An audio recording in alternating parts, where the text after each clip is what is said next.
आप सभी को मेरे पुनः प्रणाम।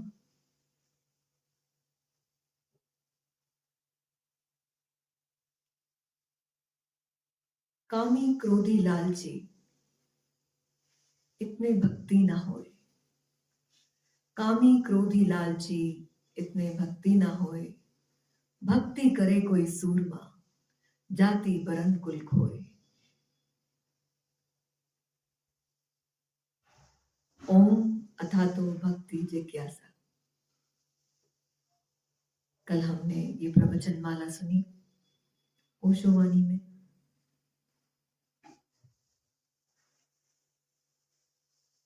भक्ति का मार्ग बड़ा रसपूर्ण मार्ग है।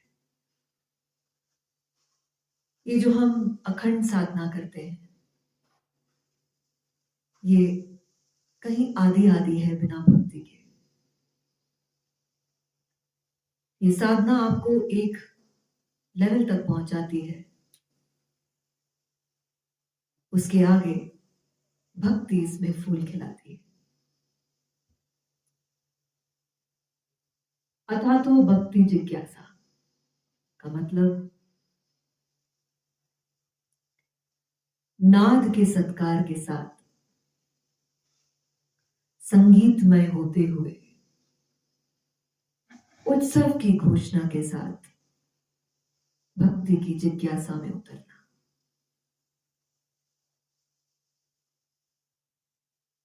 ये जो ध्वनि है ओंकार की, उसमें ईश्वर को खोजना।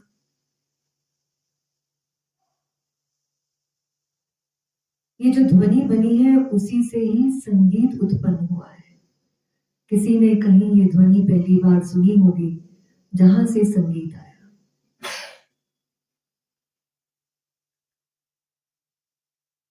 और भक्ति का मार्ग संगीतपूर्ण मार्ग है, रस का मार्ग है।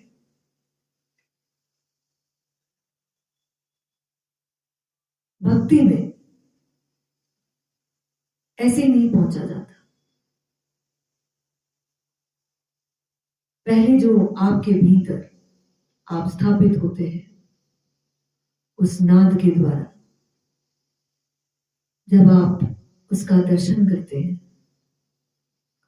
तो एक परम आपके भीतर प्यास उठती है उस प्यारे से मिलने की, और आप उसको भक्ति में पुकारते हैं, पूरे प्राण से उसको पुकारते हैं, लीन हो जाते हैं भक्ति में, खो देते हैं स्वयं को।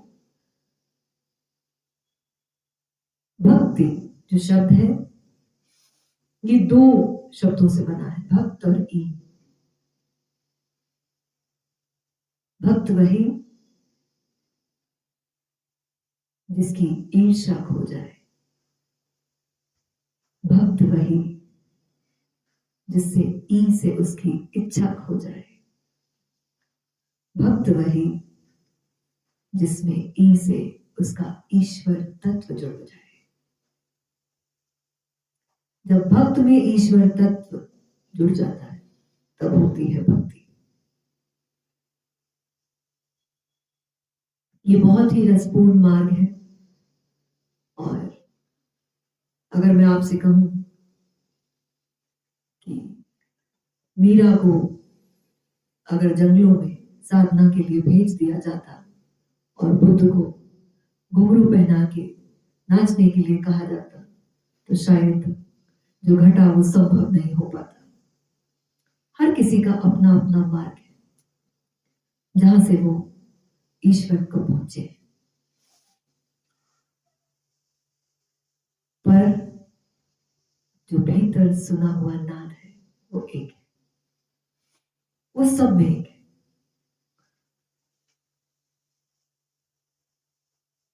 ओम सब में समाहित है, सारे धर्मों में, बस उनके बोलने का तरीका अलग अलग है।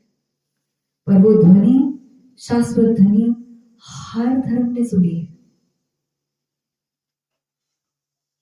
और उस ओंकार के बाद हम रसपूर्ण होते हैं, और इस मार्ग पर चल पड़ते हैं।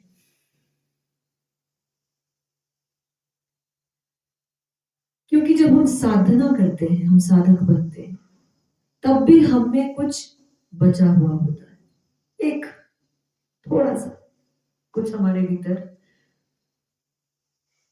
कुछ बच जाता है। तो परमात्मा हमसे उस थोड़े से रुके हुए से मिलने से राजी नहीं होता।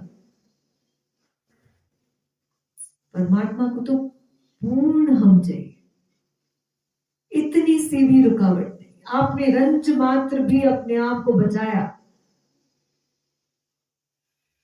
और घटना नहीं घटेगी। तो जब साधना में हम बैठते हैं, लीन होते हैं, सदते हैं, सदने के बाद एक धुनी होती है। वो धुनी में जो हम गुंजन करते हैं, जो परमात्मा में हम लीन होते हैं, उसकी पुकार में हम खुद को खो देते हैं, वो होती है भक्ति। भक्त वो जिसने अपने आप को परमात्मा में खो दिया, अर्पण कर दिया, जरा सा भी स्वयं को नहीं रोका। हम स्वयं को बहुत रोकते रोकते चलते हैं। बहुत कम ऐसे मौके आते हैं जब हम पूर्ण रूप से खुलते हैं।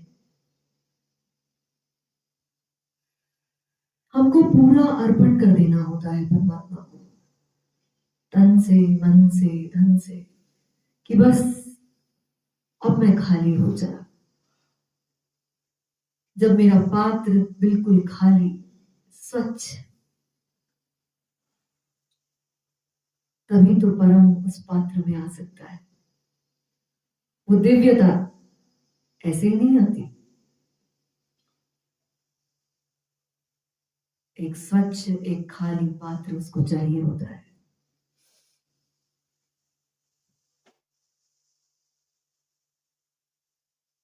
नानक की कहानी में एक उल्लेख है कि एक आदमी नानक के पास आता है और कहता है कि हे वाहेगुरु, मैं इतना गरीब क्यों? तो नानक उसे कहते हैं, क्योंकि तू कुछ देता नहीं,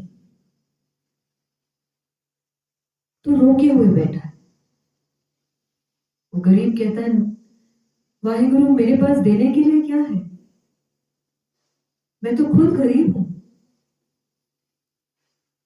नानक उसकी ओर देखते हैं और कहते हैं, तेरे पास तेरी मुस्कुराहट है देने के लिए, तेरे पास ये तेरे दो हाथ है जिससे तू असहाय की मदद कर सकता है, तेरे पास ये मुख है जिससे तू दो मीठे बोल बोल सकता है, तू इस जीवन को और सुंदरमय कर सकता है, तू उसकी भक्ति में गीत गा सकता है, तू क्या नहीं अर्पण कर सकता। धन तो बहुत तुच्छ बात है, और जब हम तुच्छ को छोड़ते हैं तभी उच्च हमारे पास आता है। और ये भक्ति उस उच्च को पाने का रास्ता है। तो आज हम इस भक्ति में लीन होंगे, इस साधना को हम थोड़ा और रसपूर्ण करेंगे। तो जो अभी का हम ध्यान करने वाले हैं वो है कीर्तन ध्यान, जिसमें हम पूरी तरीके से कीर्तन में डूब जाएंगे। कीर्तन को अगर आप शाब्दिक रूप की तरह देखें तो कीर्तन से ही शब्द बनता है नर्तकी। कीर्तन शब्द को अगर आप थोड़ा तोड़े मरोड़े तो उसी से ही एक शब्द बन जाएगा नर्तकी। तो कीर्तन वही जिसमें नर्तन हो, क्योंकि उसके बिना वो कहानी पूरी नहीं होती। जब आप उसके प्रेम में पागल उसकी पुकार लगाते हैं, नाचते हैं, झूमते हैं और स्वयं को नृत्य में खो देते हैं, वो और कुछ नहीं कर सकता, उसको आपके पास आना ही होता है। आपकी प्यास देखते हुए